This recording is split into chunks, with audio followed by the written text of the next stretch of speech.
Bonjour à tous. Cette semaine, nous lisons la Parasha Mishpatim et nous bénirons le mois de Hadar Aleph. Dans la Sira, le Rabbi nous parle d'un événement important qui a eu lieu le 26 Shvat 1992, c'est-à-dire il y a 27 ans, Parasha Mishpatim. De quoi s'agit-il? La réunion des dirigeants des grandes puissances de ce monde, et particulièrement la Russie et l'Amérique, qui ont décidé de détruire et de réduire l'armement nucléaire jusqu'à arriver à la paix et à l'entraide mutuelle pour le bien de l'humanité.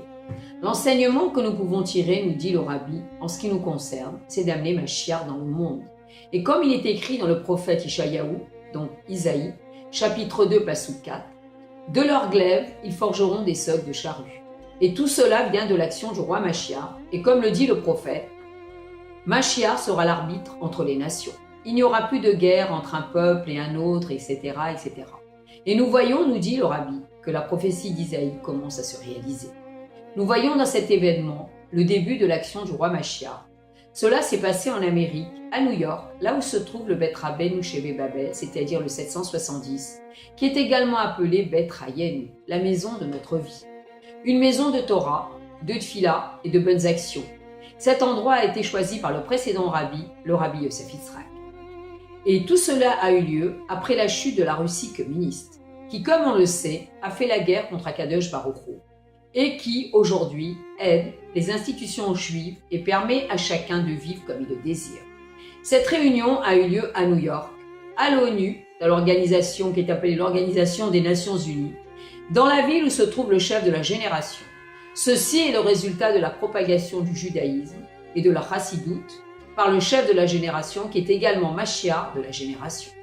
La construction définitive du bâtiment de l'ONU a eu lieu en 1951, l'année de l'intronisation du Rabbi. Cette organisation a été fondée pour amener la paix entre les peuples. Et comment? Alors il y a une question qu'on peut se poser. Comment est-il possible que le Rabbi donne une si grande importance à l'ONU? Et il la décrit même comme le début de Yemot HaMashiach, c'est-à-dire des jours de Mashiach.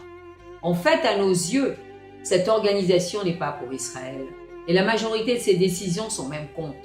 Il faut savoir qu'il y a eu des moments où le Rabbi a protesté très sévèrement contre les décisions de cette organisation. Mais il a dit qu'il ne fallait pas s'impressionner. Et pour preuve, lorsque Benyamin Netanyahou est allé voir le Rabbi pour recevoir une bracha, alors qu'il était ambassadeur d'Israël à l'ONU, le Rabbi lui a dit qu'il était dans un endroit très obscur et qu'il ne devait pas s'impressionner et qu'il devait allumer une lumière qui gagnera l'obscurité. S'il en est ainsi, comment le Rabbi peut prendre cette organisation comme étant un exemple de l'action de Mashiach? En fait, il faut savoir qu'il n'y a pas de paradoxe de voir le bien à l'ONU. En effet, cette organisation aide les populations déshéritées à travers le monde. Ceci est une action de miséricorde. Et le fait que dans cet endroit a eu lieu la réunion des grandes puissances pour décider de la réduction des armes nucléaires jusqu'à leur anéantissement, prouve bien qu'il s'agit de l'action du roi Mashiach. Et le Rabbi, quand le Rabbi nous parle du bien, il faut savoir que c'est du bien vraiment, c'est-à-dire c'est du 100% du bien. Et pour le contraire du bien, donc qu'on appelle le mal, c'est exactement la même chose, c'est-à-dire quand c'est mal, c'est vraiment mal. Mais seulement là, il ne faut pas s'impressionner. On annule tout cela en amenant de la lumière.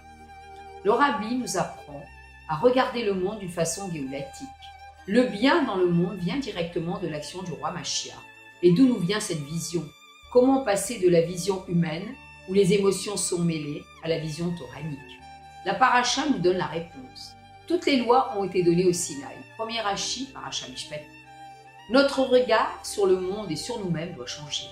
Nous refusons souvent les points positifs qui existent chez nous et chez l'autre parce qu'il y a encore du mal.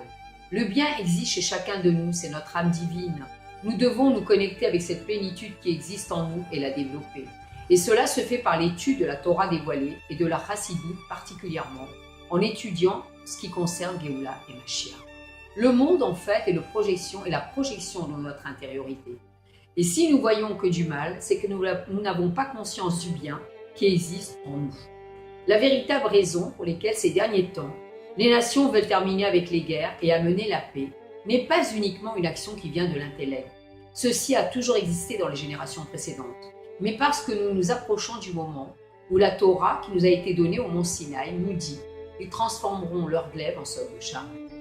La décision de réduire les armes nucléaires est le résultat de la déclaration du rabbi Iné Mashiach Ba, voici Mashiach arrive. Le rabbi en 1991, avant la guerre du Golfe, a déclaré que le moment de la Géoula était arrivé. Cela a commencé par le décret halachique du précédent rabbi, le rabbi Yosef Yitzhak, qui a déclaré que le travail de la galoute était terminé et que nous étions prêts à recevoir Mashiach.